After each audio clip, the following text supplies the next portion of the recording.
Greetings Mavericks and new viewers.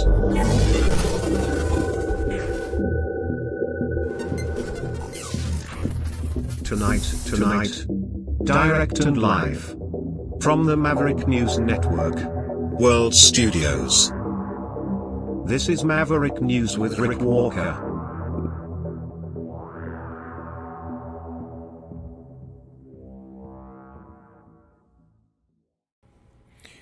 Okay, this is take 2 for tonight. Thanks for hanging in there. Sorry again about the technical problem off the top of the hour. For those of you just joining us who weren't around at 7, more technical problems. I'm working them out. But we're here. That's the main thing. We're live. Better late than never. I'll smooth this all out. I'm sorry I wasn't here last night. Again, apologizing. I had so much work going on yesterday. People calling. I had to pay the bills. And I just got so tied up with work. I was working from the moment I woke up yesterday right through past broadcast time, past through showtime, into the night last night. And I finally got enough done that I was able to join you this evening. I'm really sorry that I wasn't able to be here last night, but there was just no getting around it. Long story, but you don't need to know my problems. The world is full of problems. We'll tell you about many of those problems. And before we sign off, I'll try to leave you with something that will make you smile and maybe get you in the mood for Halloween. So we'll try to put a little positive spin on things in a spooky way before we sign off for the evening. We also have tonight, well, first of all, we'll talk about the leader of Hamas being killed. We will talk about, what else? Foreign interference. It seems to be the big story of the day, of the past couple of days. So we'll share with you the latest information on that. And we have a special guest who is supposed to join us. Hopefully he gets the proper link to the proper studio tonight. After all these technical glitches, Derek Reimer, Pastor Derek Reimer, is scheduled to join us in not very much time. He'll be here shortly to talk about what's next for him after being found guilty, not guilty, guilty on various charges related to his Reading with Royalty drag queen story time protests out in Alberta. So we have all that and more coming up right here on Maverick News. So stay with me. I'll be right back. The sharing of biased and false news has become all too common on social media. More alarmingly, some media publish things simply aren't true without checking facts first. Unfortunately, some members of the media use their platforms to push their own personal bias and agenda to control exactly what people think, and this is extremely dangerous to our democracy. In an ocean of lies a century deep, the truth awaits. Choose not the red pill. Choose not the blue pill. For both are an illusion. Discover the power of M. The power of individuality. We are Mavericks. We are the way to the light. Fear not the storm. Join our quest for truth. Truth will set you free. Maverick News. The world is watching.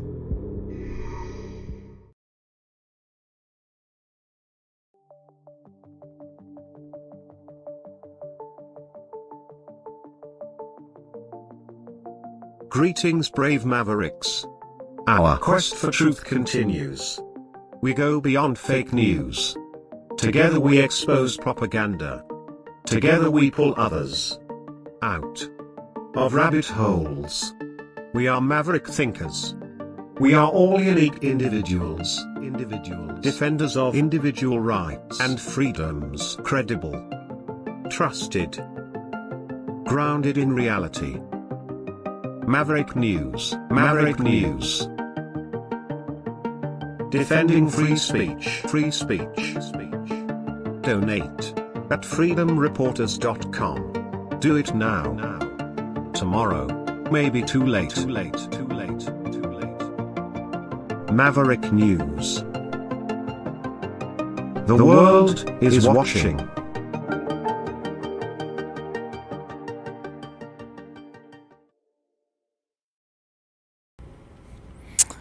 Okay, so first up, the death of the leader of Hamas. Israel has released this footage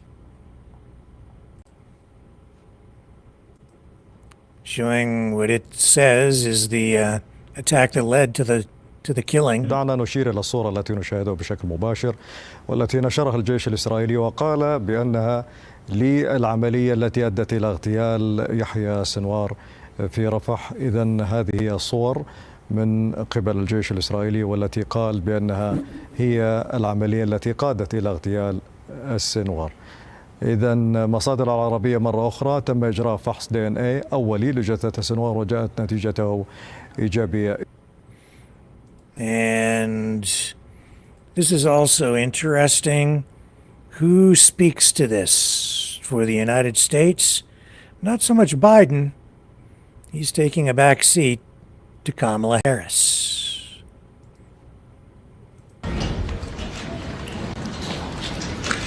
Today, Israel confirmed that Yahya Sinwar, the leader of Hamas, is dead, and justice has been served. And the United States, Israel, and the entire world are better off as a result. Sinwar was responsible for the killing of thousands of innocent people, including the victims of October 7 and hostages killed in Gaza. He had American blood on his hands. Today, I can only hope that the families of the victims of Hamas feel a sense and measure of relief. Sinwar was the mastermind of October 7, the deadliest day for the Jewish people since the Holocaust.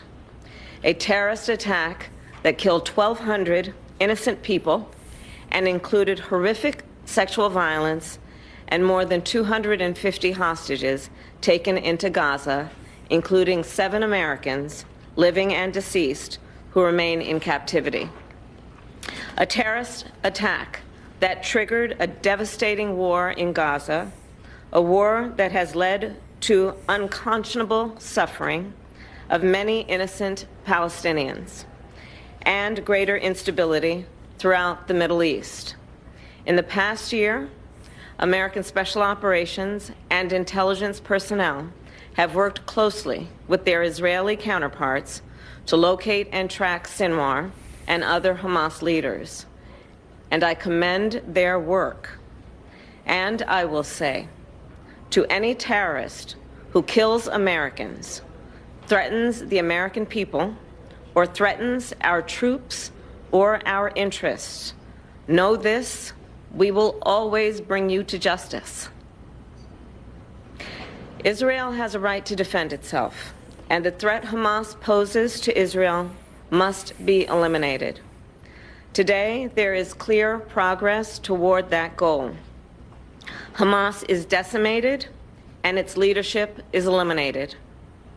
This moment gives us an opportunity to finally end the war in Gaza. And it must end such that Israel is secure, the hostages are released, the suffering in Gaza ends, and the Palestinian people can realize their right to dignity, security, freedom, and self-determination. And it is time for the day after to begin, without Hamas in power. We will not give up on these goals, and I will always work to create a future of peace, dignity, and security for all. I thank you all. Is the U.S. asking? Is the U.S. asking Israel? And she walks away, taking no questions.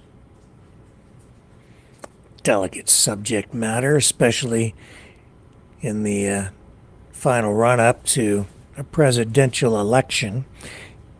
And here's what the IDF had to say about it. Yahya Sinwar, the leader of Hamas terrorist organization, who was responsible for the October 7th massacre, is dead.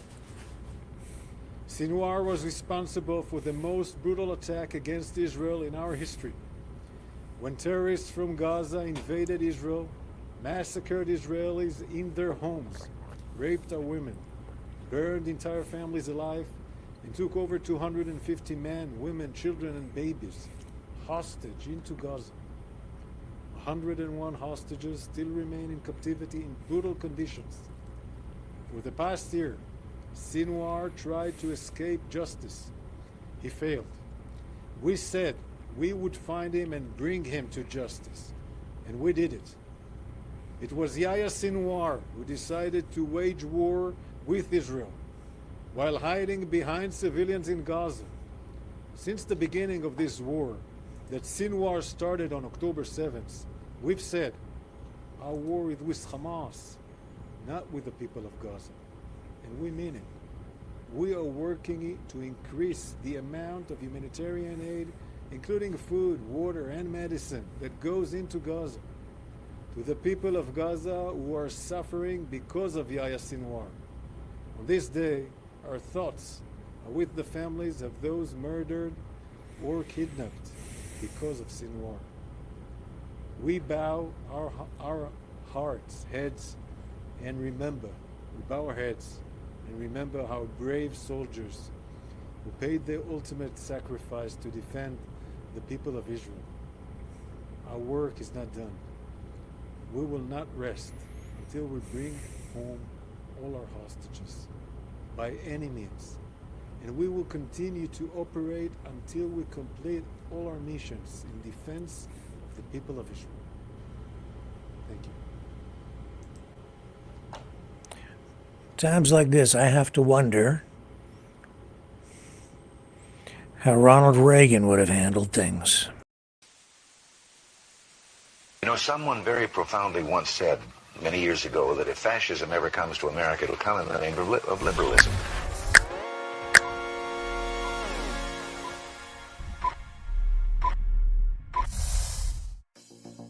Well, I think it's time we ask ourselves if we still know the freedoms that were intended for us by the Founding Fathers. If we lose freedom here, there's no place to escape to. This is the last stand on earth. The entire world is watching.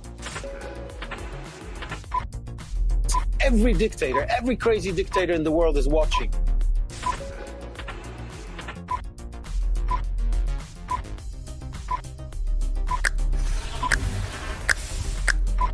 The world is watching. On TV, the entire world is watching. On social media. But the entire world is watching, and yes, they are seeing what we have apparently bravely been willing to say that others are thinking. Stand for freedom. Literally stand for freedom. Let's get this done. The entire world is watching. We're at war with the most dangerous enemy that has ever faced mankind in his long climb from the swamp to the stars. Maverick News. Maverick News. Maverick News. Let me have more control of my own destiny. The world is watching.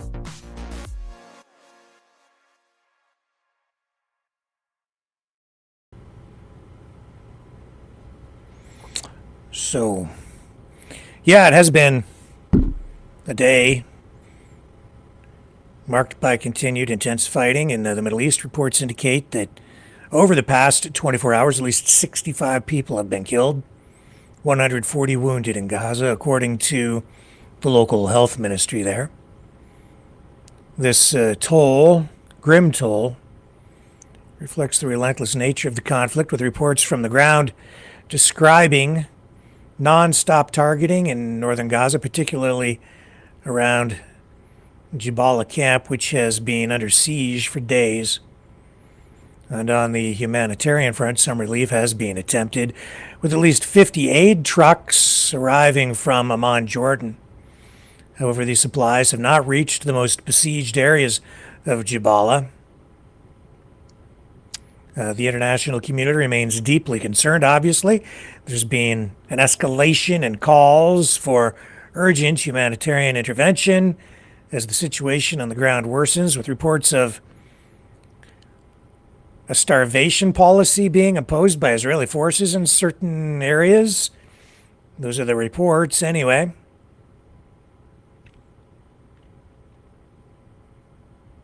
I think that the Israelis probably would and are characterizing things somewhat differently.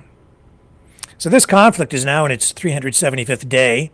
It shows no immediate signs of abating, and the international response has included strong criticisms and calls for a ceasefire, and we've seen the leader of Hamas killed, and we've seen the responses to all of that. So let's just turn our attention briefly, shall we, to what's going on in Ukraine. Today, Ukrainian President Volodymyr Zelensky unveiled what he's calling the Victory Plan, which he presented in the United States, what, about a week and a bit ago, I guess? So he revealed that, or unveiled that, to the Ukrainian parliament today. This plan, aimed at ending the war by the end of next year, includes 5 public points and 3 secret annexes. Zelensky emphasized the importance of NATO membership and specific weapons support from Western allies as crucial components for Ukraine's strategy. In a significant military development, Russian forces have reported capturing 2 more villages in eastern Ukraine, continuing their efforts to control strategic locations in the Donetsk and Luhansk regions. This comes amidst claims by Russian sources of liberating over 10 villages in Donetsk over the last 5 days. The Kremlin has remarked on Europe's struggle to keep up with Ukraine's military-industrial demands, signaling perhaps strain on Western support for Ukraine. Meanwhile, Zelensky has urged his allies to deploy non-nuclear deterrence mechanisms in Ukraine, suggesting a shift towards more aggressive defensive strategies. In fact, I watched some of the address where he talked about Ukraine giving up nuclear weapons after the fall of the Soviet Union. It's part of the Budapest Memorandum, and says that they choose NATO membership so that they don't have to resort to the use of nuclear weapons. But of course, NATO membership is one of the key issues in the entire conflict. On the international front, the United States has announced a new $425 million security aid package for Ukraine, which includes long-range weapons, signaling continued support, but also highlighting the ongoing need for international backing. And in a poignant reminder of the conflict's human cost, posts on social media reflect today a mix of hope and despair among social media posters, with some discussing potential peace negotiations. Others are debating the geopolitical chess game playing out over Ukrainian territory. So obviously we will continue to follow this, keep you up to date. It's a more complex story than most people realize. And the tales being told by governments on both sides, I would say, are not always entirely accurate. We are in the fog of war, and we are facing difficult times when it comes to drilling down and getting to the truth, even here at home, especially here at home, where we are being bombarded constantly with propaganda, I would say, from all sides. And what's been going on in Ottawa? The foreign interference inquiry Justin Trudeau testified there yesterday. Sorry I wasn't here. I wish I had been. We could have done more in terms of coverage of that. I have a little bit to say about that tonight.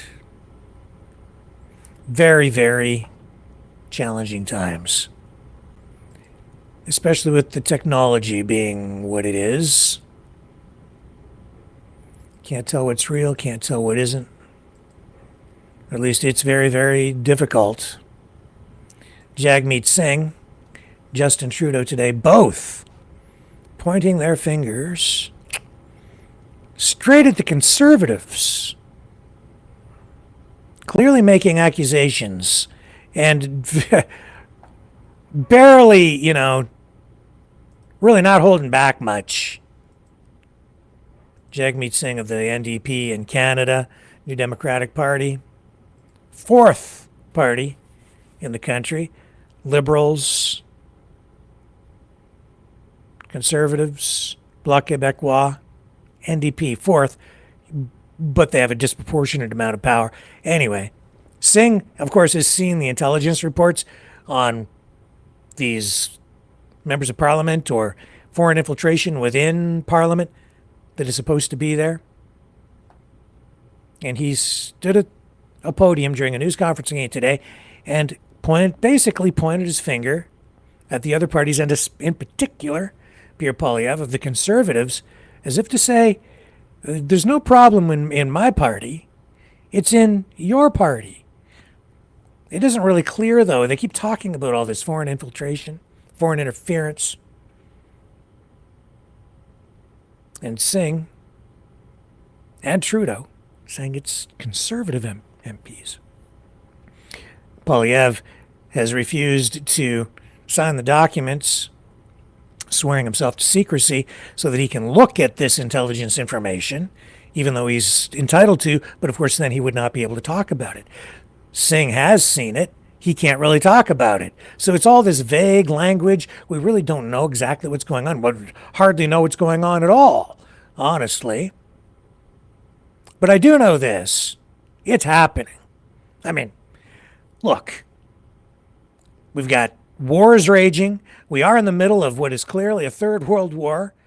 You don't think that other governments, you think for 1 minute other governments are not engaging in information warfare? Of course they are.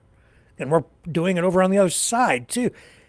You think the Russians aren't engaged in activity over here, trying to influence the elections and disrupt things? We know they've been doing it for a long time. It's nothing new. It's just ongoing. I would say it has reached a new level of sophistication. It isn't a question of if, it's just a question of how much. And how do you identify it? How do you deal with it? What constitutes misinformation, disinformation, foreign propaganda, foreign meddling? When does it cross the line and become something illegal? These are very difficult questions. I don't think it's a question of if it's happening. The questions are more like, how much of it is going on? How is it happening? Is any of it illegal? What should be done about it? How do you identify it? How do you, as an individual, insulate yourself from government propaganda on either side, your government or foreign governments? I've seen some other online influencers commenting on this. In particular, there was one, and I don't want to single him out, so I'm not going to mention his name, but video link sent to me, and the guy's laughing, and he's acting like he can't believe that Justin Trudeau is talking about Russian propaganda and influence and the Freedom Convoy, as he testified during the foreign interference inquiry. Of course Russia was trying to influence the Freedom Convoy. They try to influence, to some degree or another, any major political uprising, anything that's disruptive. Sometimes they influence both sides. Of course they get involved. They've got their fingerprints all over all kinds of things. You've got to have freaking rocks in your head to think otherwise. Of course they're there somewhere. I don't know how much influence they've had, but they were in there. And other countries likely were too. I would be surprised if they weren't. Duh. But to sit there and laugh and go, oh my God, no, it was just, so pure and nothing was going on. It couldn't be possible. Vladimir Putin would never do anything like that. Yeah, he would. Yes, he would. And we would do it to the other side too. And we do, and they do it to us. I don't like it. I don't like lying. I don't like it when people have their heads filled with all kinds of crazy things that aren't true, but it happens. It is happening. You need to be aware of it. To listen to other people who just sit there and laugh and act like it's not a real thing, that doesn't serve anyone well. That's me editorializing. You need to be aware because everybody needs to become more media literate, especially social media literate and artificial intelligence media literate, so that you understand, you can watch and learn to recognize what's real and what isn't. We all need to. I need to do that. I'm trying to get better at it all the time. It's imperative. We must, if we're going to prepare ourselves for this AI digital future that we are already quickly drowning in. We're being bombarded every day. We need to learn how to cope with it. And it's accelerating at such a pace we are not ready. I mean, I spoke to a couple of people today.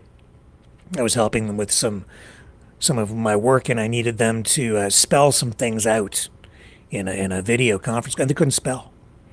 If you can't read and write, and I'm nothing against anybody in particular, the average reading level out there for the general public is about grade 6. It's been like that for a long time.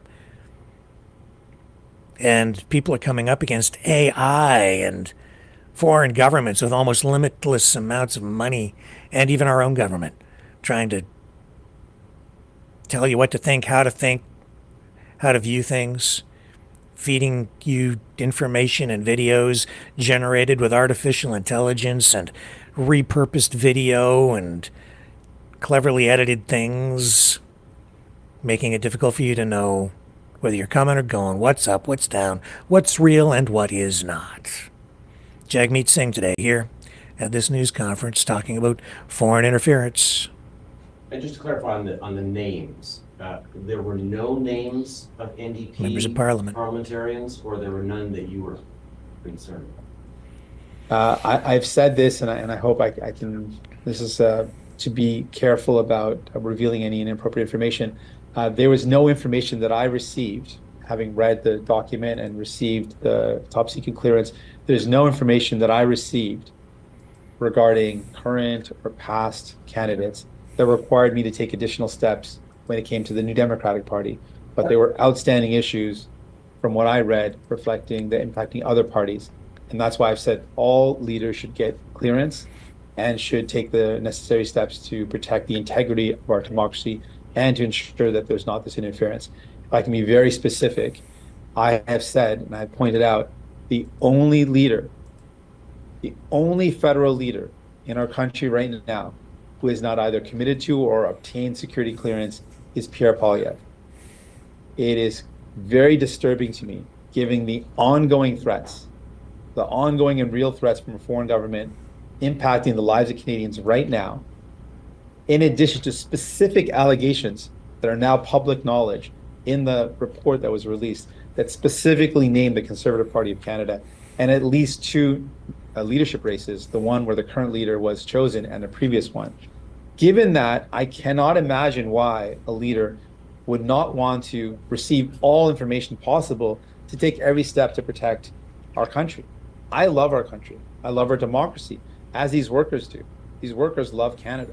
I love Canada. I want to do everything possible to protect it. I can't imagine why a political leader wouldn't also want to do that as well. So I can't understand why Pierre Poilievre refuses to get information that could protect the lives of Canadians, that could protect the sanctity of our democracy. This is a moment where we have to put our party second and put the country first.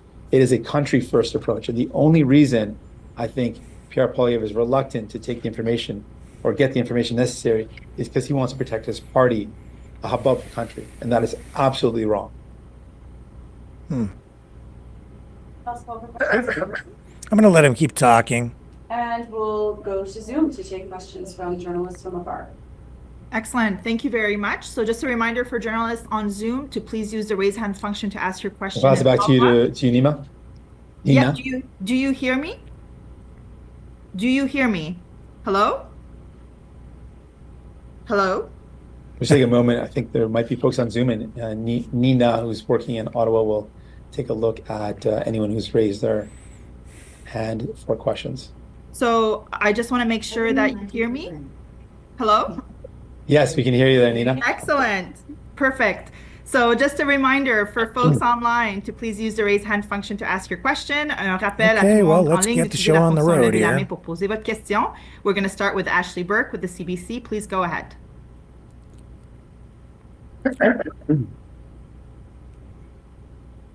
Ashley, you might be on mute. Thank you. Good morning, Mr. Singh. You talked about how when you got that classified briefing that there were outstanding issues that you said impacted other parties.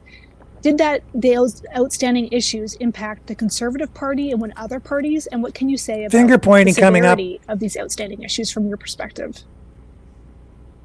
I thought that they were quite severe. I thought the matters were quite serious. I think it's fair just point to what is available in the public document. Part of the reason for my precision of language is that I don't want to inadvertently release anything that is top secret and that could jeopardize national security. I deeply care about protecting both the people that serve as well as the techniques and tools that we use. So that's why I want to be very careful. But from what I read and what is available, I can just focus on what's available in the public discourse.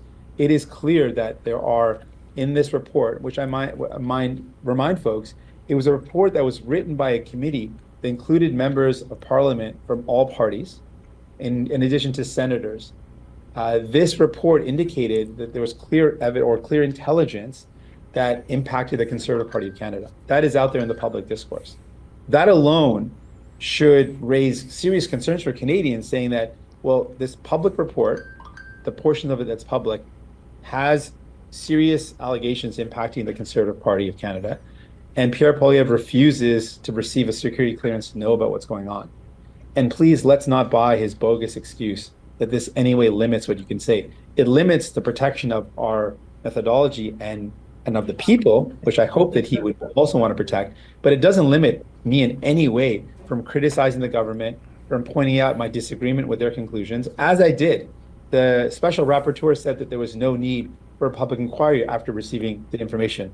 I read that information and said, no, I disagree. We absolutely need a public inquiry, and now we do have a public inquiry. So I just want to point out that excuse does not carry any weight that Pierre Poilievre has used. I have come up with conclusions that are very different from the government and very different from the special rapporteur after reading the information, while still protecting national security and still protecting the people and the ways and the techniques that we use. So I want to be clear. Yes, there are serious allegations that impact the Conservative Party, and we already also know of the impact of the allegations as it touches the Liberal Party of Canada, and that Justin Trudeau knew about these allegations and did not take steps. And so both of them have questions to answer. Okay, so the outstanding issues that you said impact other parties, what I'm hearing from you is the Conservative and the Liberal Party is what you're talking about. And then for my follow, just let me know if that's not accurate. And then for the follow, you said that you want the names of parliamentarians that the Prime Minister has said engaged or were victims of foreign interference to be released publicly, which is something that the Conservative leader is also calling for. Can you just clarify, is that what you're asking for, to waive the security clearance on this and just make these names public? Well, I've taken a different approach. I think that there is a very serious national security concern, which I respect, both of people that are involved, that work for Canada, that do important work, that we don't want their names to be inadvertently disclosed or their identities to be disclosed. Also our methodologies. I believe there must be a way for us to be able to release that information while protecting those items. And so I have said, yes, we should be able to release the names while respecting and protecting that information. Absent that, and in the meantime, Pierre Poilievre has to get security clearance and know what's going on that's directly impacting his party. I mean, it is ludicrous to me that someone who claims to want to be the prime minister of this country doesn't want to know of ongoing and serious threats that impact Canadians, that impact us. And I think it disqualifies him as a candidate for prime minister if he doesn't want to know about the serious threats that are impacting him and his party. I think it's clear to me that both of these leaders have at many times chosen to put their party before the country. The reluctance of Justin Trudeau to take adequate steps early on when it came to someone like Han Dong, the fact that he refused to act on information that was provided to him shows me that he also chose to put his party first. I believe when it comes to the security of our country, there is only one position that's appropriate. That is putting country first, that is putting the people of Canada first, and party second. Pierre Poilievre has clearly shown that he's not doing that. Nous allons maintenant à Christian Noël avec Radio-Canada. C'est à vous. Okay. So, boy, I tell you, it's intriguing. It's vague. I don't know how helpful it is unless we're going to get real information at some point. I think we will, because there has been so much public interest. But when? I don't know. Maybe when it's too late. Sooner would be better, I think. But I don't know why they need to keep this secret unless they're protecting sources and methods, which I can understand. But then I don't know that they should be saying anything at all in this way. And then we saw the news conference with the RCMP over the weekend talking about foreign governments in India and the problems that the conflict with the Khalistanis is having, the violence, people being targeted here, allegedly by the government of India and political activists and gangs. We're getting Indian political violence on Canadian soil. RCMP warning us about that, and we don't even know who these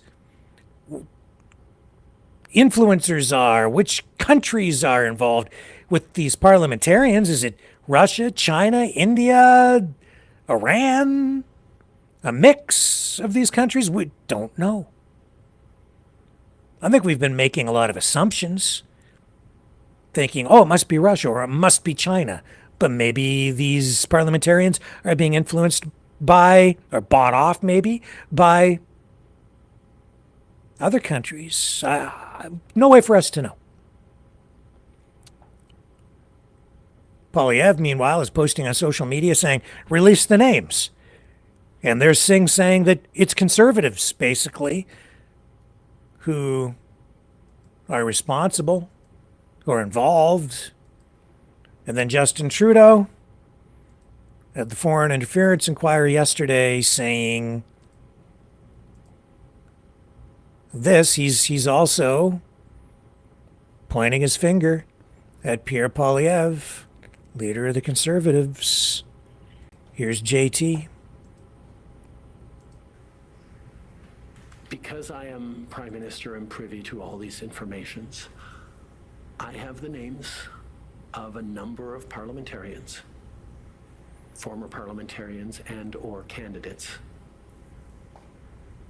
in the Conservative Party of Canada who are engaged or at high risk of, or for whom there is clear intelligence around foreign interference. And I have directed CSIS and others to try and inform the Conservative Party leader to be warned and armed to be able to make decisions that protect the integrity of that party, of its members, from attempts at activities around foreign interference. And the decision by the leader of the Conservative Party to not get those classified briefings means that nobody in his party, not him, and nobody in a position of power knows the names of these individuals and can take appropriate action. And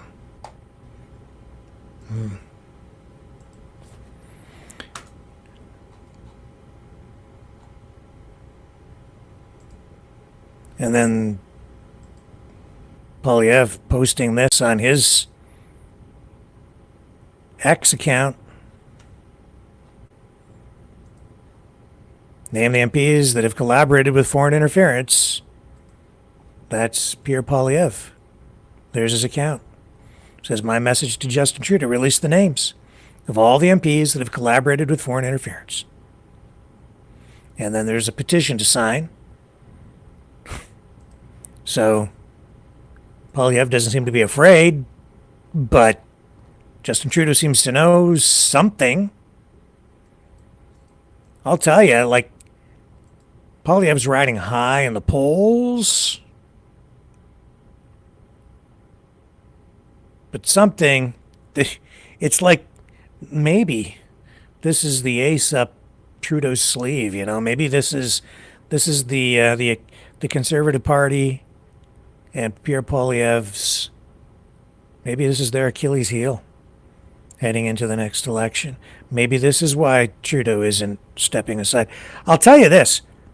Again, I see other influencers online, and they're just laughing like, oh, it's not real. You got to be kidding me. Are you joking? Russia, Russia, Russia. No, there's something here. There's definitely something cooking here. What is it? I don't know. Which countries? I don't know. I think probably a bunch of them, to one degree or another. Which countries are compromising our members of parliament? The thing is, see, as much as people are laughing, some of these folks online, I also see people who are shouting and screaming, you know, name the names, name the names. I get it. And yet, on the other hand, they're the first, some of these same people, not all of them, some of them, same people, are the first to just laugh, guffaw, you know, big knee slap when they hear Justin Trudeau talk about it, because people have been so conditioned, indoctrinated, twisted around somehow because of all the, I would say, propaganda that they are being fed, that they truly are completely in a state of distrust when it comes to our government and any government institutions, anything dealing with even our own country. We've been, so many of us have unwittingly, I think, become haters of our own country. And as a result, we've lost sight of, you know, what it is, that lost sight of the fact that things are rarely black and white. And even sometimes politicians or people we just don't agree with most of the time sometimes might be saying something that is actually truthful, that might not be partisan. And I think we do ourselves a disservice when we just simply just stop listening to people who we generally don't align with. Here's Trudeau again, being interviewed, asked, questioned by Pavjot Singh, a lawyer representing a coalition of Sikh organizations at the public inquiry into foreign interference. He was cross-examining the PM.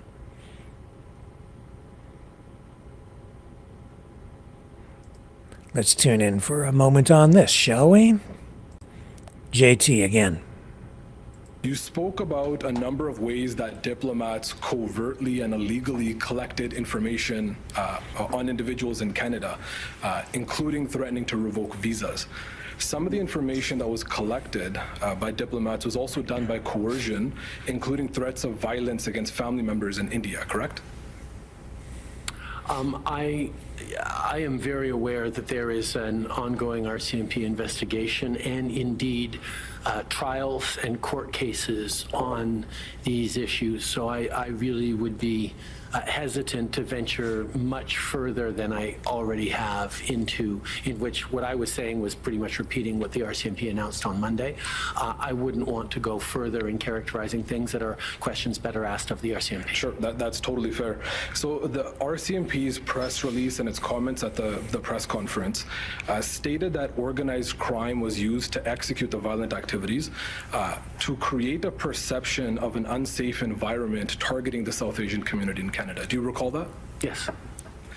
So I think you would agree that this is quite an alarming and intrusive attack on Canada. So this goes beyond simple disinformation and amplifying narratives in the media that Canada is unsafe.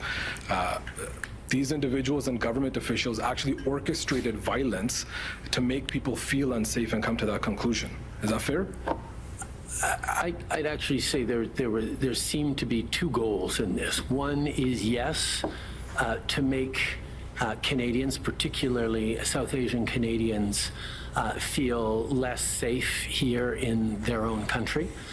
But secondly, is actually to help prove a point that the Indian government has been trying to make about Canada for quite some time, that we are a country that doesn't take seriously violence or terrorism or incitements to hatred, which is entirely false, but failing an ability to point out how Canada has been supposedly failing to prevent violence, it seems like folks within the Indian government have decided to create violence and unlawfulness in Canada as a way of demonstrating the point that they are trying to make, that there is violence and unlawfulness in Canada. And I think that is exceptionally egregious as an approach to a neighboring sovereign democracy. So you also indicated to Commission Counsel earlier that the diplomats were passing informations to officials at the highest level of the Indian government, who then would pass on the information to the criminal gangs to orchestrate the violence. So given that reality, this was not just a rogue operation of a few individuals that went off track. At some level, in some form, there was a clear policy decision that was authorized and directed by responsible members of the government of India to orchestrate this violence. Is that fair?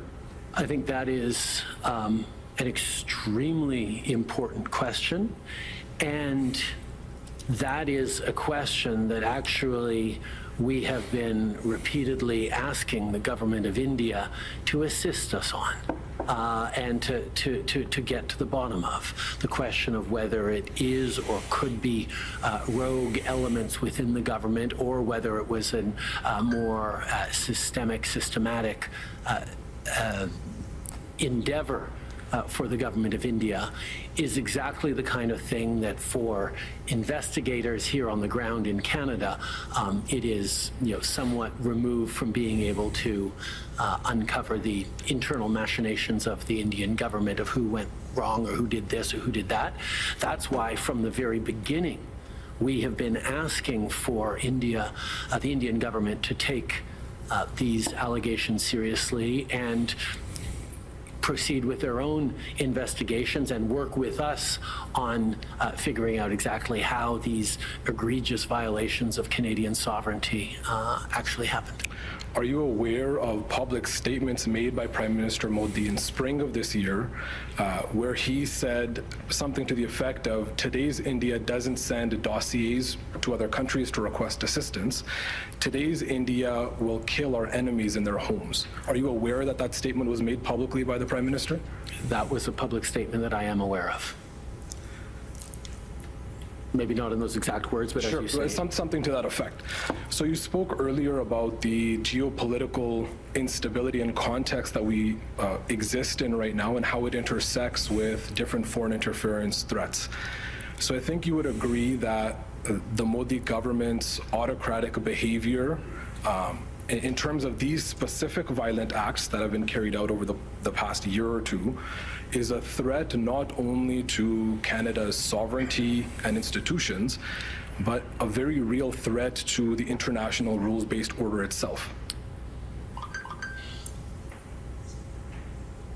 One of the reasons we have been so deeply engaged with our allies, particularly our Five Eyes allies of the United States, the UK, New Zealand, and Australia on this. We are a tight security partnership, us 5 countries, but also others, is because we are seeing right now around the world a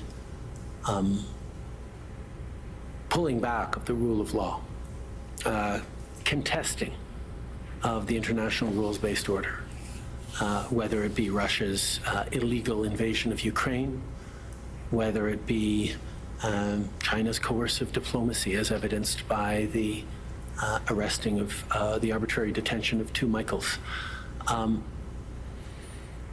Ensuring that amongst our community of nations, particularly democracies, that purport to be and aspire to be rule of law countries, that we be there to highlight and stand strongly against violations of international law is really important. So this is something that we have highlighted to allies, and it's something that many countries around the world share of concerns that if we don't have the rule of law and the international rules-based order at this particular complex moment in global history, then everyone becomes less safe, and everyone is poised to suffer either economically or worse. So that's a helpful kind of exposition on the rules-based order in general. The question was whether India's violent activities and attacks against Canada and Canadians, you would consider them a threat against the rules-based order and stability on the geopolitical stage, I think specifically with relation to these acts. I think I have been very clear that Canada, as a country of the rule of law, will always stand up for the rules-based order, regardless of whether it is the arbitrary detention of 2 Michaels by China or actions that that the RCMP highlighted earlier this week that involves India government engaging in facilitating violence in Canada against Canadians. This is something we will always take very seriously. I think we should take it seriously. I'll tell you this, if he's politicizing this, if he is pointing fingers at the Conservatives and using this information for political purposes, he'll be held to task if that's revealed. If, on the other hand, what he's saying is apolitical, and he's genuinely concerned about the security of the country, and he's conveying information as the Prime Minister, just acting in what he thinks is the best interests of the people, then he's doing his job for a change. And we should be taking it very seriously, and many people are. Name the names. We've talked about it here. Generally speaking, I'm in favor of doing that, provided we're not going to put lives at risk or do something that would compromise national security. By doing so, I don't know why. None of us do. He knows. He knows more than me, knows more than all of us, because he's seen the documents. He has the most information other than the RCMP and CSIS. And so we need to be taking him seriously as well, because he is the Prime Minister. And even though I'm no big fan, and I'd like to see him go, he knows. And I'm hoping that on this occasion he is acting in the best interests of the country, the people, us. Got to take it seriously. Because when it comes to propaganda, some things always to raise a red flag is simplistic arguments or simplistic explanations, information that is designed to just get you upset on an emotional level instead of just conveying facts. And someone telling you that one of their opponents or one side or somebody telling you that everything they say is a lie. That's never really true. Even the mainstream media. I know that trust in mainstream media is pretty much at an all-time low, and I totally get it, and that's because they've lied about a lot of things. That's one of the things that got us started here again with this news platform, was holding the mainstream media accountable for their coverage of the Freedom Convoy. That's why we started it up. We were like, we're just going to show as much as we can, and then there can't be any lying. Well, even when you show live streams and you show live coverage almost wall to wall, end to end, bumper to bumper, top to bottom, even then, it's a perspective. It's been an interesting exercise in social media, media in general, free speech, la la la. We talk about that a lot here too. But nobody lies all the time, and people on both sides do some lying. On all sides. It's not just two sides. It's shades of gray. I draw your attention thus to NBC News. Tonight, they have this special page up about Russian disinformation as it relates to the election, the presidential election. And I would say just disinformation, misinformation, foreign propaganda, foreign infiltration, foreign influence in general. And while you may not trust the mainstream media, I would challenge you, I challenge everybody, encourage you, go take a look at what they've posted. I think there is some very interesting material in here. This is how a Russian disinformation campaign starts, it says. Let me see if I can pull this up here for you. There it is. I've got some videos on here. It starts off with this, a video of a whistleblower with an unbelievable story to tell. Let's go down. The claims are wild. None of them are true. That's because they're saying that these posts are propaganda. Some of them never gain traction, it says. You have all kinds of different political things, but others hit the mark. The videos have reached enormous American audiences, top political influencers, and even members of Congress. And I would say that is very true. I have seen this kind of foreign information myself. I've seen it influence what comes out of the mouths of U.S. and Canadian politicians. I've been looking into this myself over the past year and a half or so in much more depth, as I'm sure that a lot of you are aware. I've talked about it quite a bit. It is a real thing. And I've read reports from intelligence experts, intelligence agencies on this stuff quite a bit. In this NBC presentation, it does give you a sense of how the propaganda machine works, how Russian propaganda reaches and influences the U.S. It lays out sort of a roadmap, how they kind of do it. And it's a very sophisticated system that they have in place. In particular, Russia says the fake whistleblower videos started popping up last fall, the work of a small but prolific Russian group that researchers call Storm 1516. Much remains unknown about Storm 1516, one prong of Russia's propaganda operation, but it has produced some of the country's most far-reaching and influential disinformation. The Storm 1516 campaigns rely on faked primary sources, audio, video, photos, documents, presented as evidence of the claim's veracity.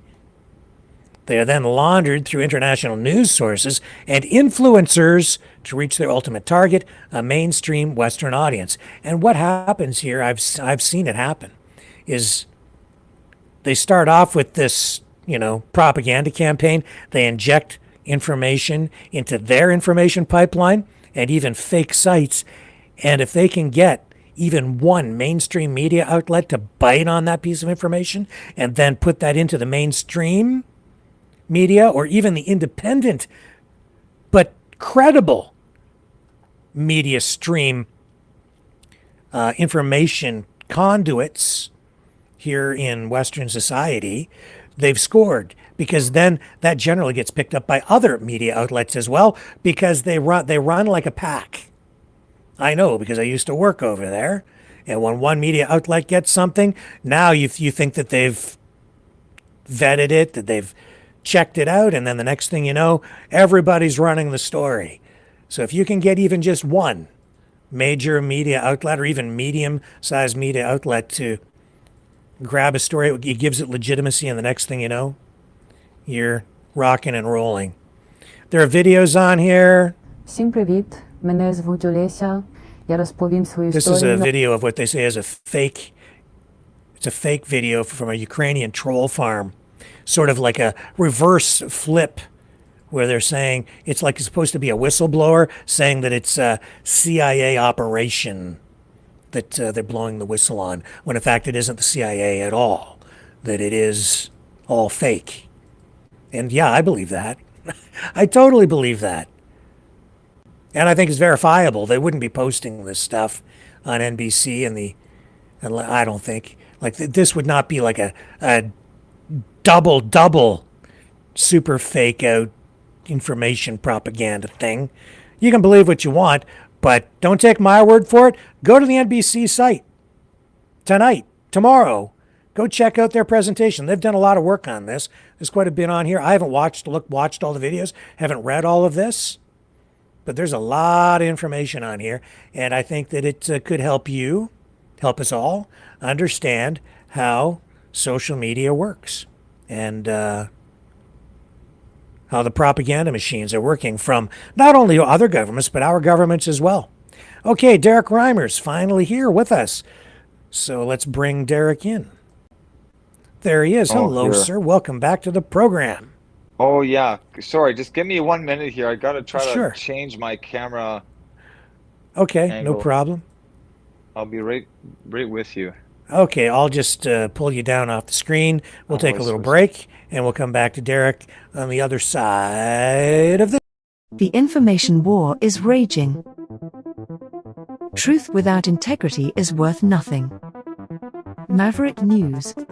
Because those who have power and those who seek it must be held accountable. The world is watching.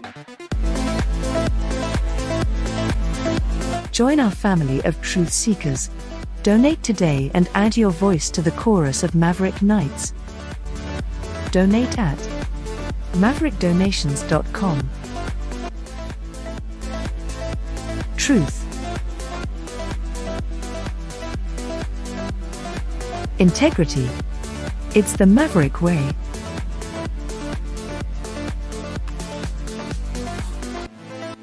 Maverick News. The world is watching.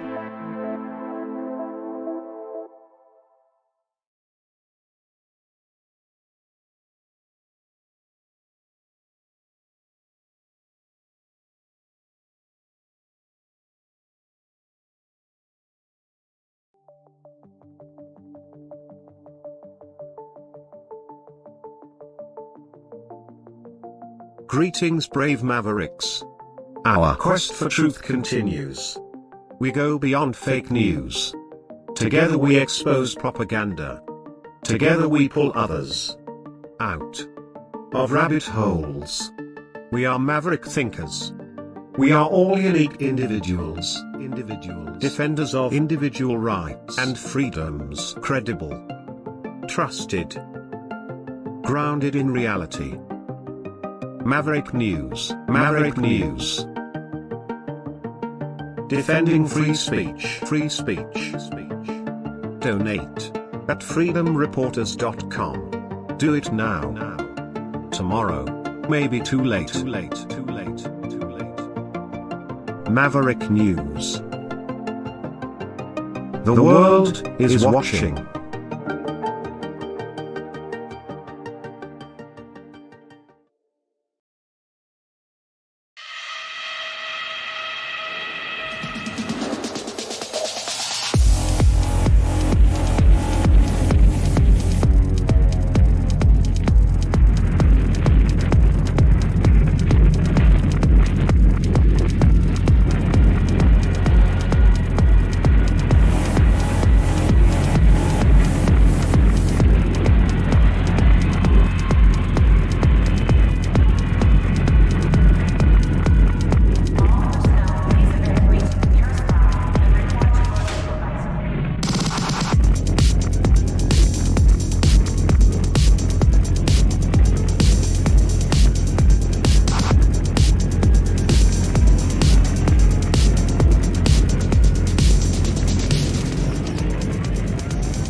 Maverick News.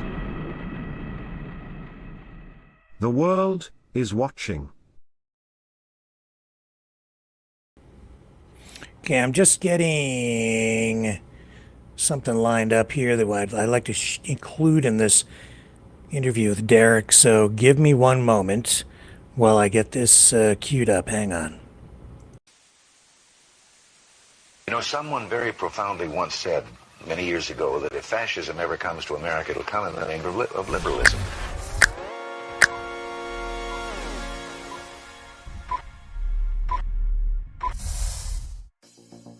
Well, I think it's time we ask ourselves if we still know the freedoms that were intended for us by the Founding Fathers. If we lose freedom here, there's no place to escape to. This is the last stand on Earth. The entire world is watching. Every dictator, every crazy dictator in the world is watching.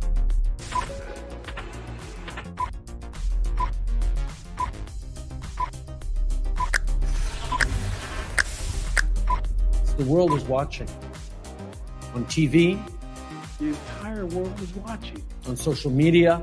But the entire world is watching, and yes, they are seeing what we have apparently bravely been willing to say that others are thinking. Stand for freedom. Literally stand for freedom. Let's get this done. The entire world is watching. We're at war with the most dangerous enemy that has ever faced mankind in his long climb from the swamp to the stars. Maverick News. Maverick News. Maverick News. Let me have more control of my own destiny. The world is watching.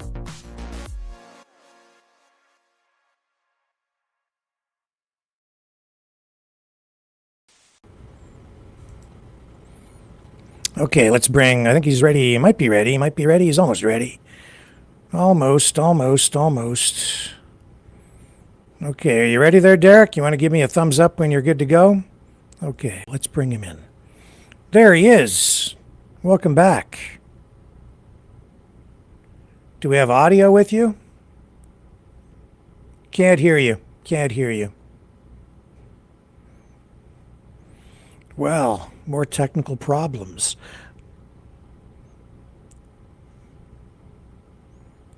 More technical problems. Still trying to get this video over here.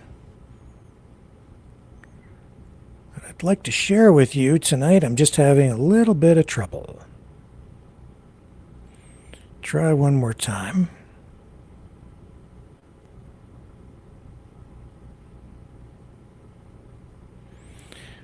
These phones, I'll tell you. I can't make them work the way I want them to work, like a computer. Oh, almost. Almost. My big fumbling fingers do not work properly.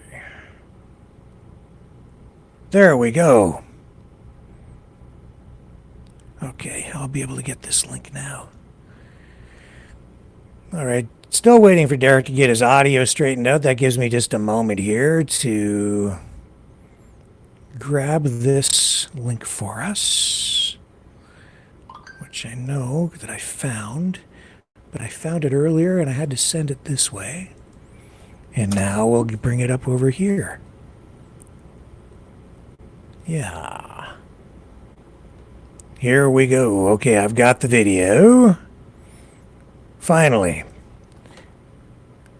I'll be able to share it in here. Now let's see if Derek has audio, shall we? No, he's still not there. Okay, well. Patience is a virtue. He's coming. He's a-coming. Still can't hear you there, Derek. I'm not sure why.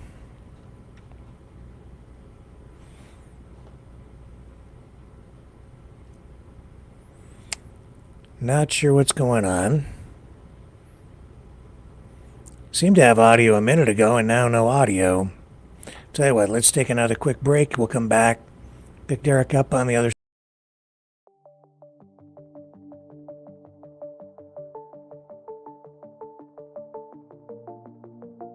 Greetings, brave Mavericks. Our quest for truth continues. We go beyond fake news. Together we expose propaganda. Together we pull others out of rabbit holes. We are maverick thinkers. We are all unique individuals, defenders of individual rights and freedoms, credible, trusted, grounded in reality. Maverick News, Maverick News. Defending free speech, free speech. Donate at freedomreporters.com. Do it now. Tomorrow may be too late. Maverick News. The world is watching.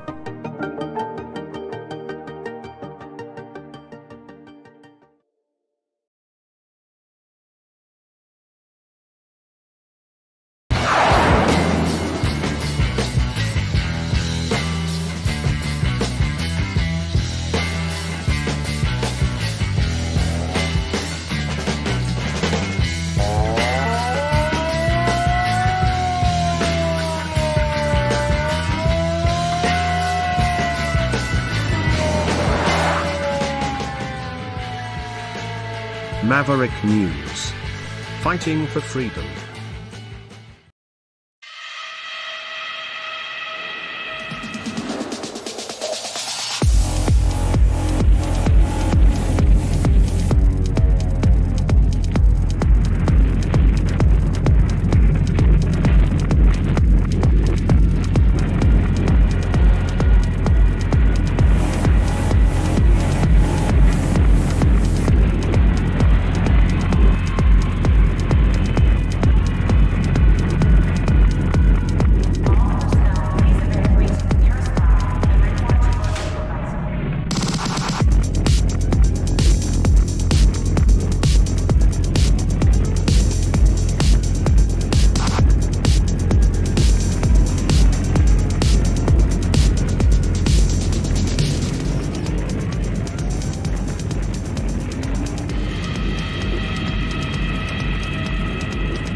Maverick News. The world is watching. I look at that video of Maria from Metropolis from so long ago, and it looks like today. I see Maria, a humanoid robot thing, and I think of Elon Musk.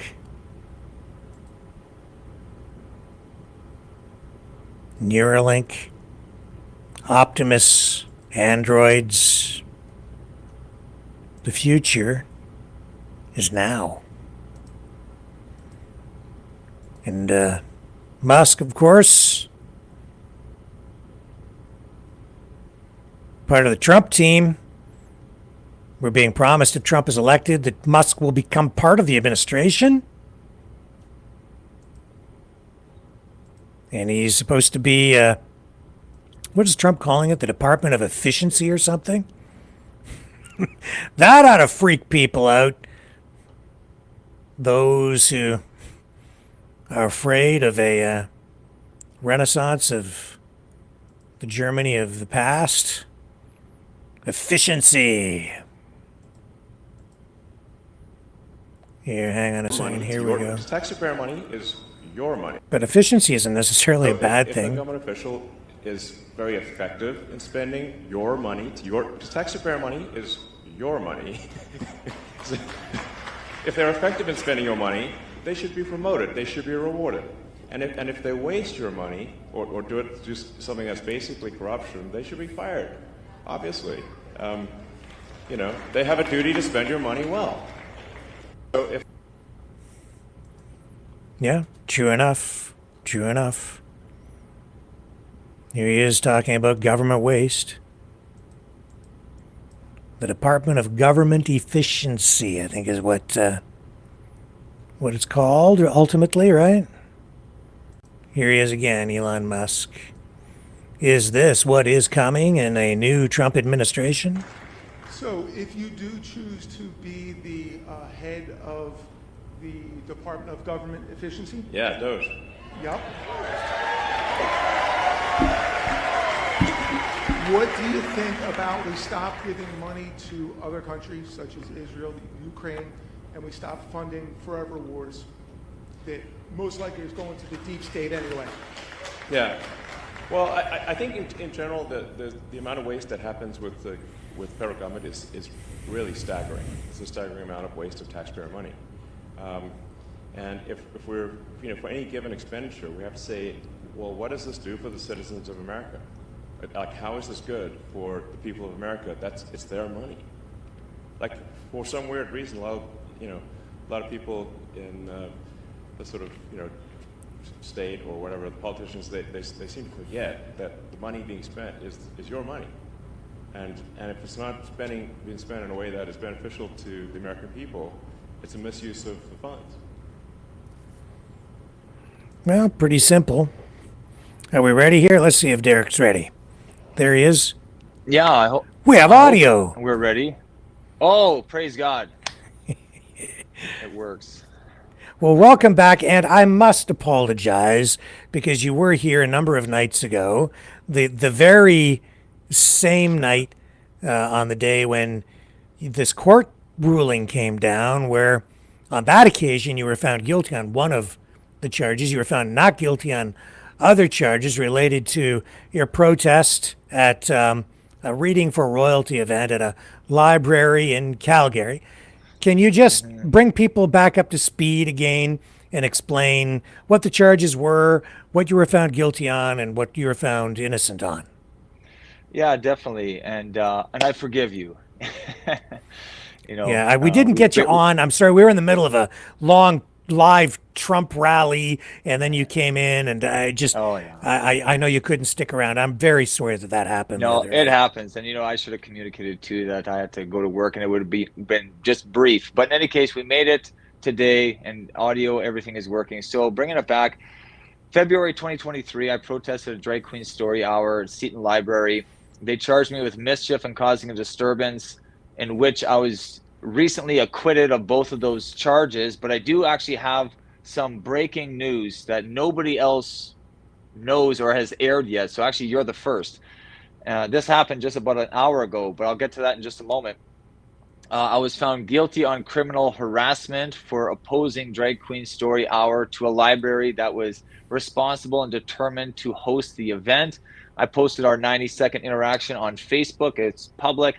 And a judge had convicted me of harassment for that, which we are going to appeal after my sentencing hearing November 28th. November 27th, I'm having a pre-sentencing church service at Pastor Artur Pawlowski's church. We're inviting all kinds of different pastors and Christians and freedom fighters, whoever. Just we're having a gathering, a church service, and it's going to be an incredible time of unity and just encouraging and inspiring words. And the next day, I'm going to go into my sentencing hearing, and hopefully I can go home with my wife and child. We're going to have our first child in a few weeks, so that's exciting. But a week ago or so, I had a trial for allegedly breaching my bail conditions. It's not allegedly any longer. I was found guilty on that I broke the 200-meter barrier. My lawyer had a good fight. He had a good defense. He actually was so confident that he wasn't even prepared that if I got convicted. And they just did that same day with the sentencing. And it's just a breach of conditions. Like, it's a criminal offense, but it's not very severe. That goes on my criminal record. But again, I already have a record. It's not that I just want to keep accumulating charges, but it was kind of a bit of a half win. And what I mean by that is they were wanting to chew up some of my jail time. So I got 43 days in, which equates to about 2 months, a day and a half they give you when you're in jail as an innocent man. Mm-hmm. So they wanted to burn up a week or two of that time inside already. We wanted to keep all of that time for my sentencing hearing on November 28th. So we got off with a $500 fine.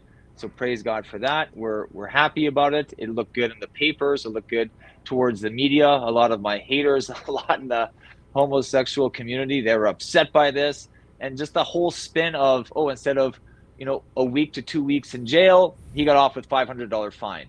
And that was part of my lawyer's argument too. He says, you know what, there's a lot of like the public interest in this. It's very political. It'll be in the media. So we would like to just pay the money and not give any of this jail time right now. He didn't disclose his whole plan, but so that's where we're at right now. So bringing it back to what just happened today, I'm driving home from work and my wife calls me and says, there's police here looking for you. And I said, okay, we'll go and ask them if there's a warrant out for my arrest and record them. So she does that. The cops had called me and I just asked them directly, is there a warrant out for my arrest? He said, no, nothing like that. And it's not like I would just go on the run but you just want to know, right? Like if I'm going to go to jail, I want to be prepared. There's a few things that I want to have in order. I've done this a few times. You don't just want to get, pardon me, it's got a message pop up here, but you don't just want to get caught unprepared. So in any case, I get home and they explain to me how I'm being served with papers, and these papers are an appeal from my acquittal. So meaning that the Crown prosecutor is appealing my not guilty verdict of the Seton Library protest. Just came in about an hour ago. Cops in front of my house. I'm editing the video right before I went live on the air here, and I'll be making a post about that shortly. Let Rebel News know that if they want to jump on the story, but this is fresh. Nobody knows it yet. So that's just came in. Wow. So if they're appealing that, and these are charges on, again, what are the specific charges related to this appeal?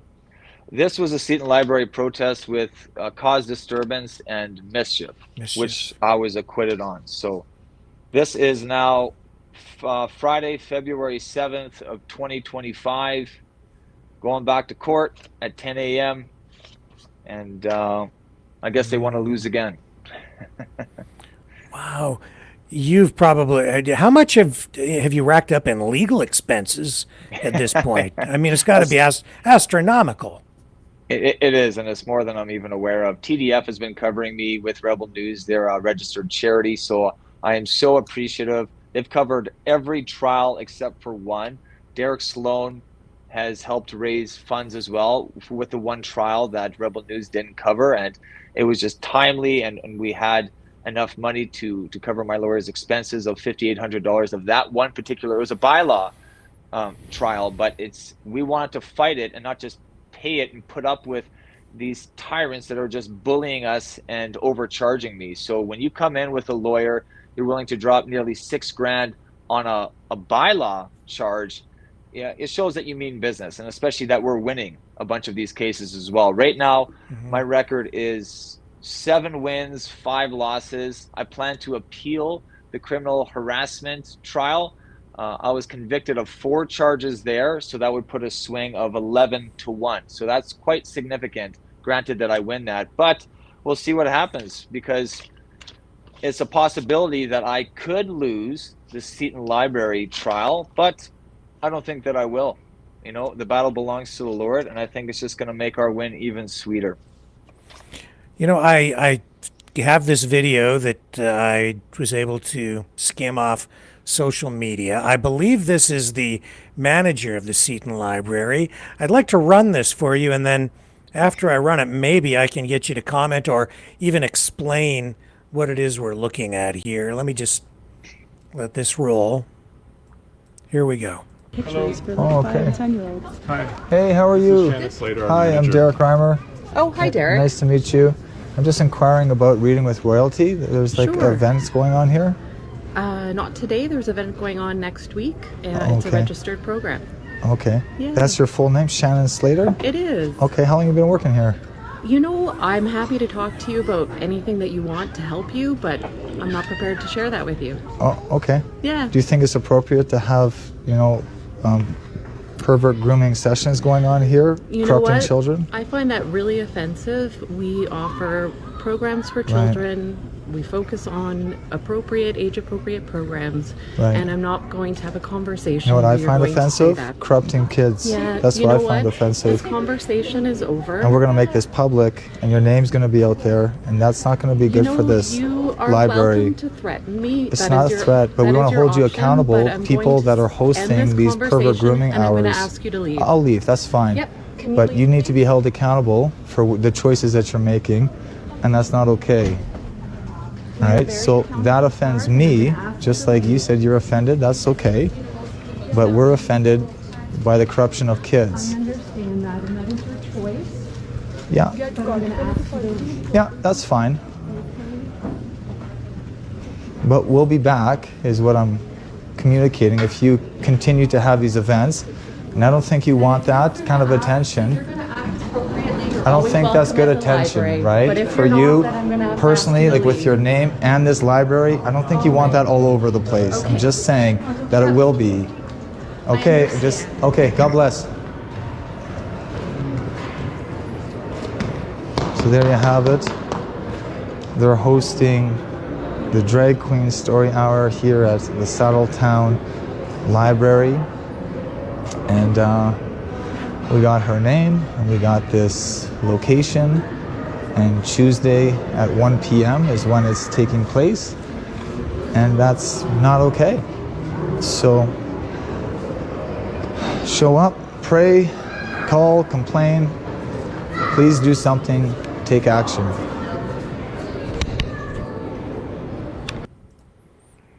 So, obviously that's you. When was that? When did that happen?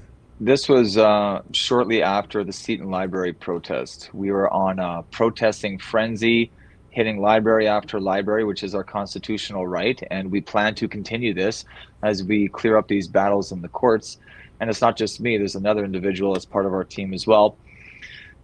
So this was my last protest, I believe. Yeah, I think it was my last one before I went in for a month. It was 43 days total, and this last time was over 30 days, 32 days or something like that. But in any case, as you see in that video, it's on my Facebook. It's not a secret. It's not hidden. Anybody can access that. The courts and the judge didn't demand that I take it down. It's just right there, because I'm not doing anything that's wrong. There's nothing wrong there where you go into a library and you just inquire about, hey, what's transpiring in the public library? I'm the public. I'd like to know. I've heard what's happening here. I'm verifying, is this true? And my opinion as a citizen, as a Christian, as an individual is, I don't agree with that. So why is that now criminal harassment because I don't agree with her? Hey, she can have her stance. She can have her beliefs. She can do whatever she wants to do. And that's her prerogative. But why is that not my prerogative? Why is this so one-sided? Why is there such a bias? What's with the double standards happening here in communist Canada, communist Calgary now?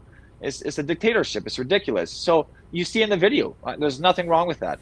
I can talk to her. I can say, hey, just like you're offended by that, I'm offended by this. And I just talk very calmly, very quietly. I'm not there to make a scene. I'm not there to get all excited. With the other protesting video that you saw, I'm there preaching, I'm there rebuking. I'm a lot louder than I am there because I'm just talking to an individual.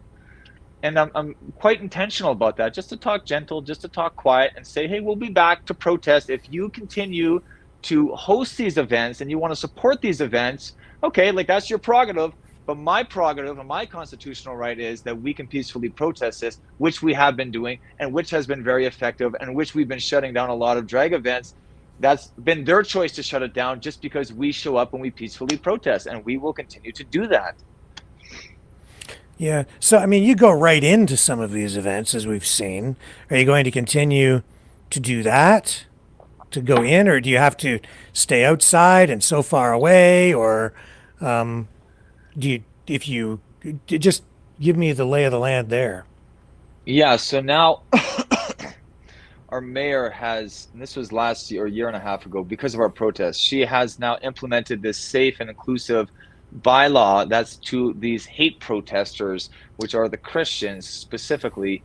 coming against the drag queens. Now you have to stay outside of the 100 meters of the venue door if you're protesting, and you cannot breach that. If you do, you could be subject up to penalties max of $10,000 or up to a year in jail, which is egregious for a bylaw.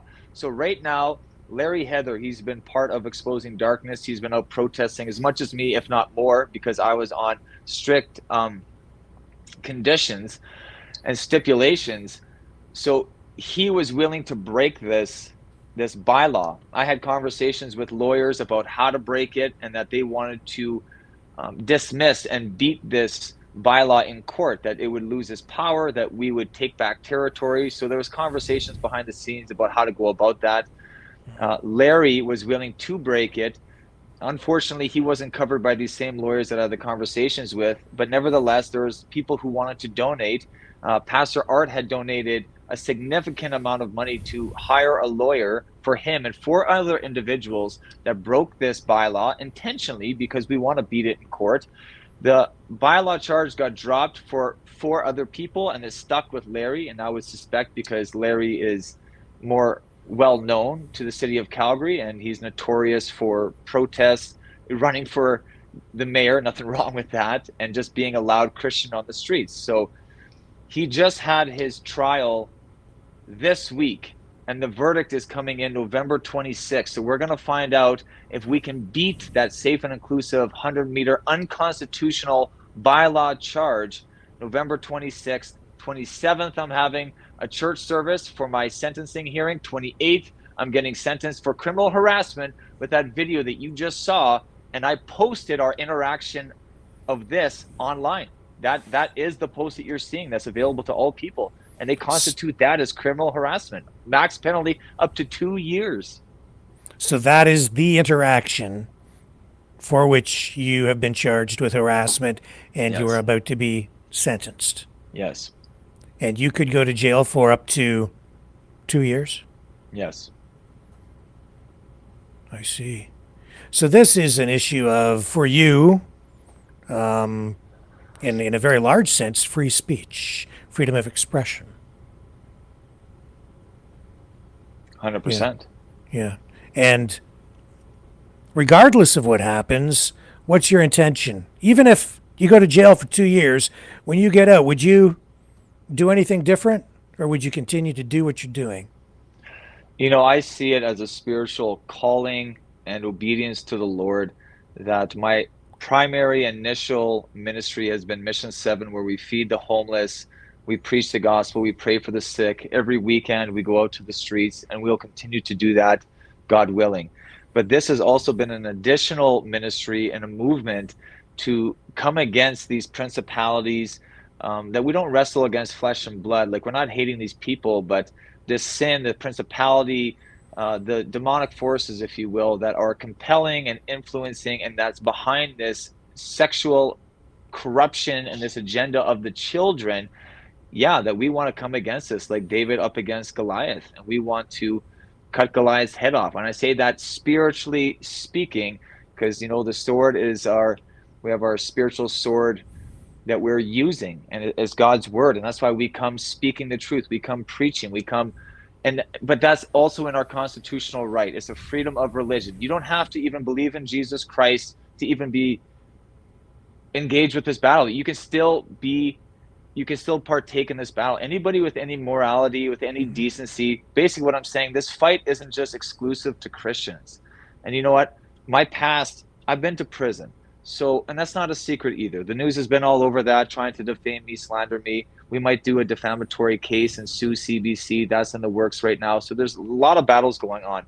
But even in prison, there's more morality there than there is out here, because people go in with sexual charges or molestation or pedophilia. Like, they get beat up or they get even killed. I'm not condoning that kind of violence, but I'm saying, but at least they're even against it. Yeah, they take it to extremes that I disagree on with my new faith in Jesus Christ over the last decade, but at least they're not okay with that. Out here, it's just like we're embracing it, we're encouraging it, we're having our mayors and our governments funding this. is totally ridiculous. Anybody that speaks out against it is getting fined. They're getting thrown in jail. There's double standards that are taking place. There's biases. There's discrimination that's happening, and it needs to stop. There's a lot of corruption that's happening in our city right here, and we're not just exposing the darkness on these drag queen story hours. My lawyer had actually even said this, and I thought it's very insightful. He says, you're exposing the darkness on the corrupt judicial system, and that's exactly what's taking place right now.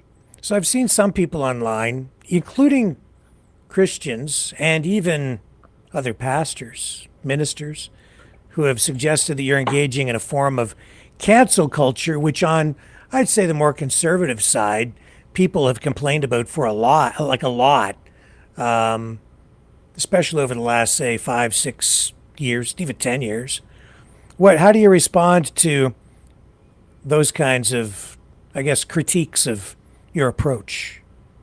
Right. Well, this country, we have freedom of rights, we have freedom of religion, freedom of expression. We have these charter of rights and freedoms, this constitution, right? And that's for all people. And that's what the judges are deciding. Okay, like how far is your freedom of expression going before it crosses the line into what's criminal?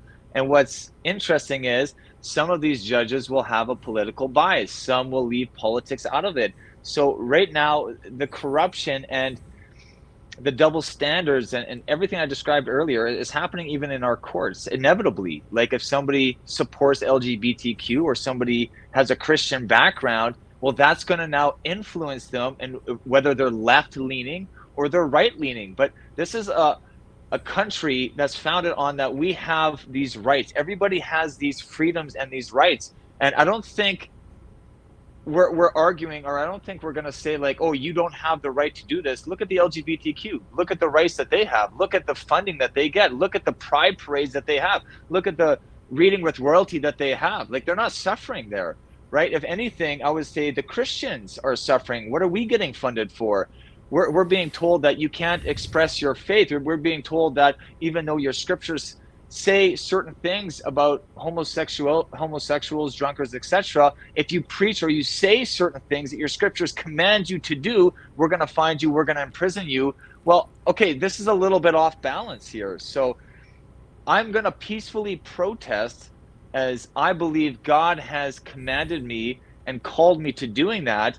And that's not like an automatic cancel on what they're doing. I'm not in charge of that. I'm just peacefully protesting. But if they want to cancel it because they're scared of my presence, well, I'm going to rejoice, and that's their decision. So that's why I would say to that, it's not in my power to cancel anybody. I'm just going and peacefully protesting. I'm preaching. I'm speaking truth, and I'm doing what I believe is right in the protection of the kids that does not cross the line of what's being criminal. And that's why I would disagree with this judge saying, no, even my lawyer said it does not meet the threshold of criminal harassment, hence the appeal, and why I'm going to be spending, or we're going to be raising tens of thousands of dollars to do it. You wouldn't do that if you didn't have a chance to beat this. Mm-hmm. So that's what I would say to that. And so I guess really the position is, if I'm correct, it's that they have their right to free speech, but you want your right to free speech. And even though you're opposed to the point where you'd really like to have them shut down, you have the right to call for that. And you feel like your rights are being challenged and even violated, while the rights of the other people are being upheld at your expense because they seem to feel threatened in some way. Yeah, well, in the flesh, in person, there's no reason that they should be afraid of us as Christians to be, pacifists, Christians to be nonviolent, to love and to act like Jesus.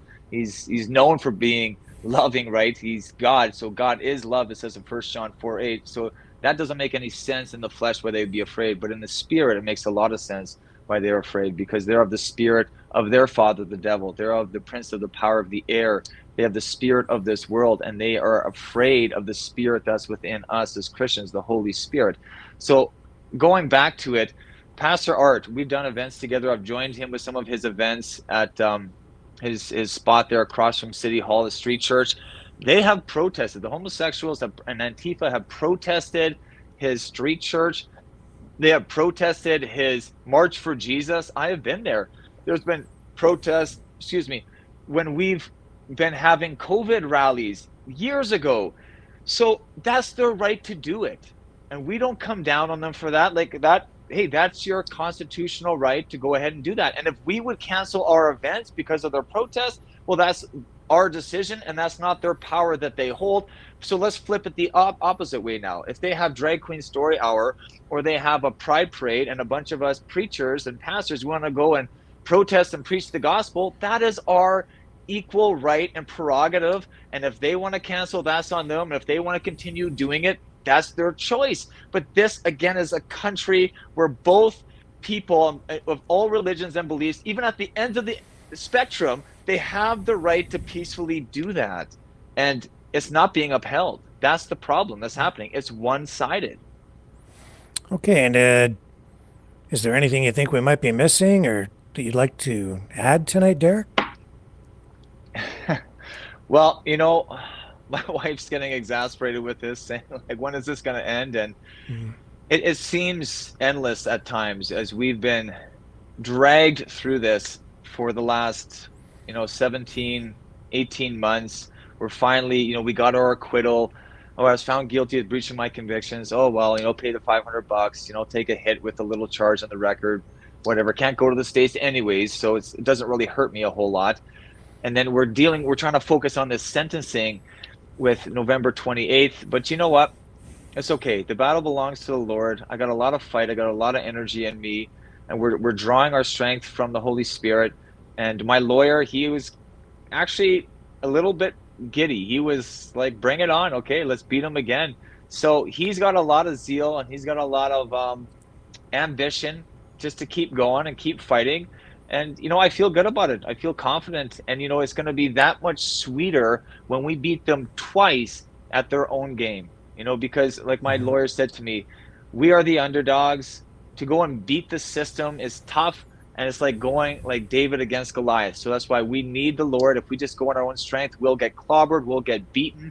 But with the Lord, all things are possible. And I'm just excited to share the testimony, maybe in a year, maybe 2 years, of how much we've won and how the Lord has taken us from this point, or even at February 2023, protesting Seton Library, all the way to whenever the finish line is, and we can talk about the whole story and what the Lord has done with it. So it's not over yet, and you got to keep believing and be praying for us. And if you want to donate, we'd appreciate that too. You can e-transfer me at Derek@mission7ministries.com, or you can go to savepastorderek.com through Rebel News. That'll go to the registered charity of the Democracy Fund, as they've been taking care of me so far. So just hoping that they'll continue to look after my legal costs, and we're going to win these appeals, God willing. All right, and just one more time. When is the date for your sentencing again? It's November 28th, 9 November a.m. 28th. So we'll keep up to date on that, and we'll check in with you hopefully on the 28th. I hope you're still a free man on the 28th. But time will tell, and I appreciate you bringing us up to date here tonight as well, Derek Reimer. Yeah, thanks again for the opportunity. God bless you. All right, take care, my friend, and we will be right back, folks. I have more after this. The sharing of biased and false news has become all too common on social media. More alarmingly, some media publishing things simply aren't true without checking facts first. Unfortunately, some members of the media use their platforms to push their own personal bias and agenda to control exactly what people think, and this is extremely dangerous to our democracy. In an ocean of lies a century deep, the truth awaits. Choose not the red pill. Choose not the blue pill. For both are an illusion. Discover the power of M. The power of individuality. We are Mavericks. We are the way to the light.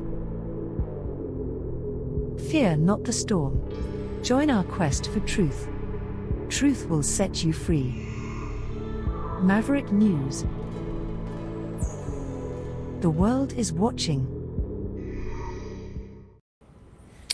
Okay, so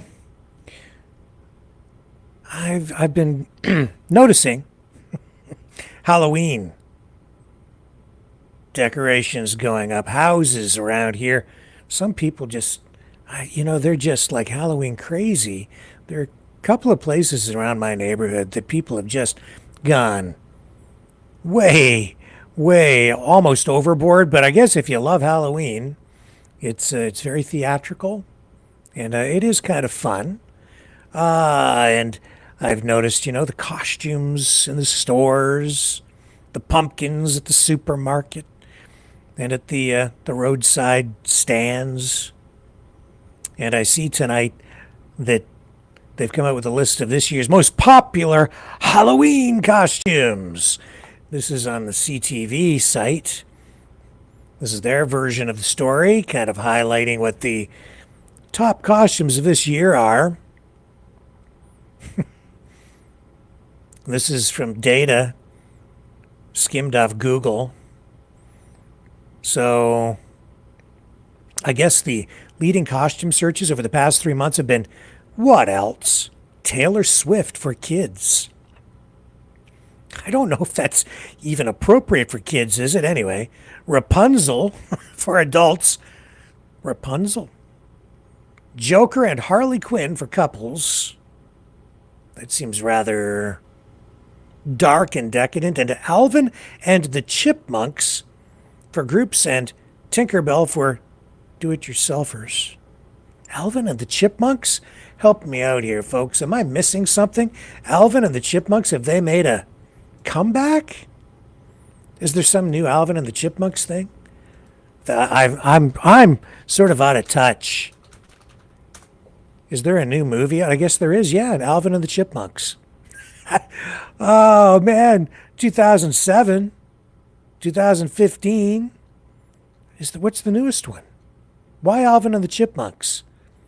Have I missed something here? Have Alvin and the Chipmunks made a comeback? I have to look in the chat. I'm just not aware. Not aware. What's going on? And are we still running here on a Rumble tonight? I think we are. Yeah, we're running. Dragon says he's going to get a squirrel costume. I don't know what it is. When I was in college studying video and audio production, I made a bunch of chipmunk songs. I was playing my guitar in the studio, and I would speed the audio up to make myself sound like a chipmunk. And I made my mom. I recorded my mom a song. And I gave it to her. It was called "I'm a Fool for You." I didn't write it. It's an old tune. And I recorded that like a chipmunk. It was pretty funny. She still cherishes that thing today. I'm so glad I did it back then. Made her smile. But Alvin and the Chipmunks, that's what's coming back. And what else? Joker, yeah, because the Joker movie is out. I haven't seen it. And Beetlejuice. I guess there are costumes related to that as well. So the top adult costumes are Rapunzel, a mermaid, Harley Quinn, Monster High, Toy Story. Top kids costumes? Taylor Swift, a clown, Harley Quinn. Harley Quinn, I don't think that's appropriate for kids. Harley Quinn is kind of, shall we say, risque. A skeleton, which we're going to get to in a moment, and Barbie, still hot. I mean, hot in the sense that it's popular for kids. And top couples costumes, Joker and Harley Quinn, Bert and Ernie, Bonnie and Clyde, Barbie and Ken, Mr. and Mrs. Smith. And the top group costumes, Alvin and the Chipmunks, Alice in Wonderland, Peter Pan, Inside Out, Scooby-Doo. And the top do-it-yourself costumes, Tinkerbell Cat, Killer Clown, Witch, and Inside Out. But then I started to think, kids today, they hardly even go out for Halloween anymore. We hardly get any kids in our neighborhood coming to the house. A handful last year. And we live right around the corner from an elementary school. Lots of kids in the neighborhood, but a lot of kids just don't go out. A lot of kids today, their parents take them to these Halloween events at community centers, I guess because it's considered to be a lot safer. People are very safety conscious when it comes to Halloween. There's a lot of these events have been ruined, I guess, by the realities of modern society. It's, I think, tragic because I used to have a ton of fun when I was a kid going out for Halloween. My son, when he was young, just a youngling, he just lived for Halloween. He loved to get dressed up in costumes and play the character of whatever it was that he was going to dress up as that year. And even sometimes beyond Halloween. And strangely, my daughter's into the field of acting. She went to drama school, theater school. And my son didn't do that, but I think that he's got it in his blood still. But that made me wonder or think back to what costumes used to be like. And I guess when I was a kid, the commercialization of Halloween costumes really, got traction when I was young. And then I thought, well, let's look up some of these old vintage Halloween costumes tonight and see what these things used to look like. So I'm going to share some of these images, and then I've got a little video that I'm going to share with you tonight too. So if you go way back in the Wayback Time Machine, take a look. Everybody back in the day was a do-it-yourselfer. Really. You go back here and some of these look like they came straight out of the pandemic or the era of the Spanish flu, maybe. Kind of scary. Look at these. Those are wickedly cool. Very creepy, but not very commercial. Those witches, skeletons. Outstanding. Look at those kids, man. I'll tell you, if no commercial costume out there today compares to that. That stuff, just super dynamic. Oh my gosh.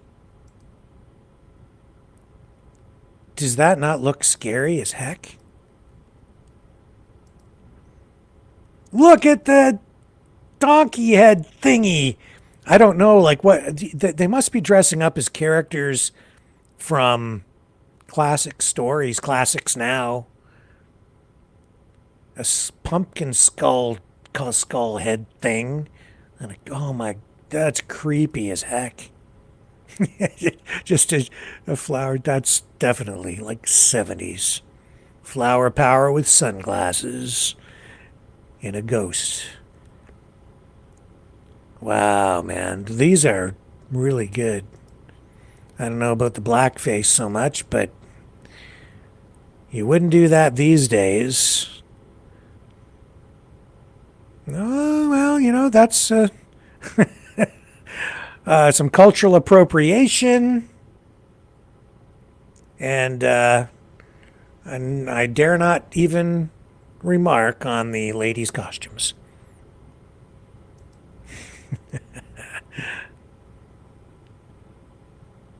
All the way from the 1920s to the 1960s.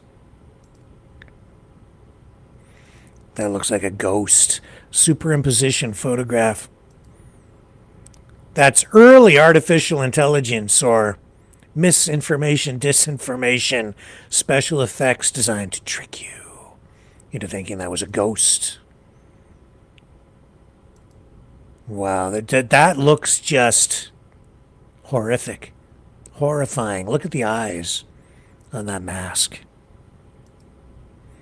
And then you look at these costumes, like, those look pretty darn good, but whenever I don't think I've ever seen a like a Ruby's department store, Value Village chain store costume from today come off looking anywhere near as good as some of this old vintage stuff. Of course, you're getting the best of the best, and basically baskets, wicker baskets turned into helmets and masks that look pretty freaking creepy. Great ideas for costumes this year. If you're not inclined to buy, you want to make, I think that if you went back and looked at this and used some of these styles, some of these ideas, you get very creative. Like, there's something that's commercial, but I don't know, whenever I see anybody dress up like that and store-bought stuff, it never comes off looking quite as good as that.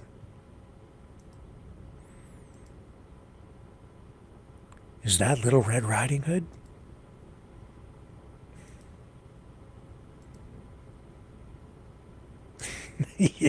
Yeah, NASA. Maybe I'm just being nostalgic, and maybe they weren't as good as they appear to be here, but I think these are wicked. Those eyeballs on a head. Pretty nifty stuff. Yeah. Well, a little inspiration for you there as we get ready for Halloween. What's the date today? The 17th. It's just around the corner. I've always been kind of a procrastinator when it comes to buying Halloween costumes and things of that nature. So I guess this is a good reminder. Get out there, get yourself set up for Halloween early before all the costumes and decorations are picked over. Don't be like me, or you'll end up with the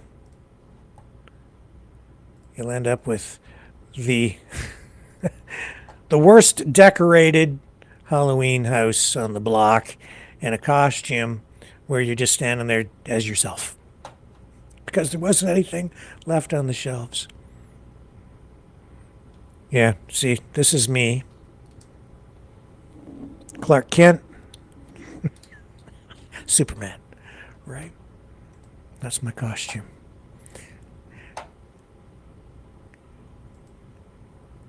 Now, I had something else lined up here, and I think we ran this last year. It was on Halloween, but I think we'll run it here tonight. Early, to get you in the mood for the spooky season. This is The Skeleton Dance, a Disney animated adventure shared with you here tonight. And this is not Maverick Midnight Matinee. This is just the Maverick News program as we venture back to the before times when Halloween was still a thing that people embraced, enjoyed. I don't know if you celebrate it, but I guess you do. It's just a fun thing for a lot of people. Some people even today.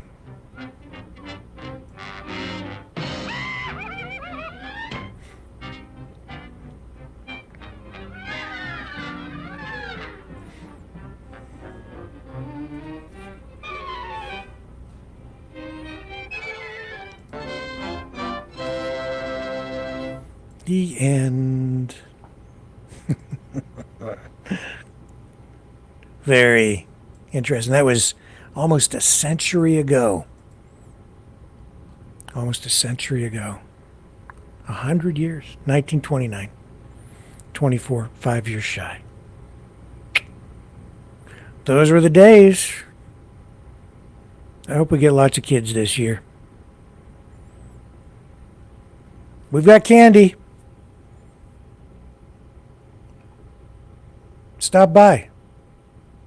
I'll take you back to the before times. And I'll be back tomorrow night, 7 p.m.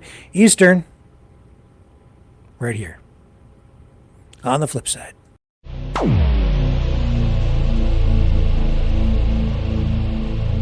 This has been a Maverick Multimedia production.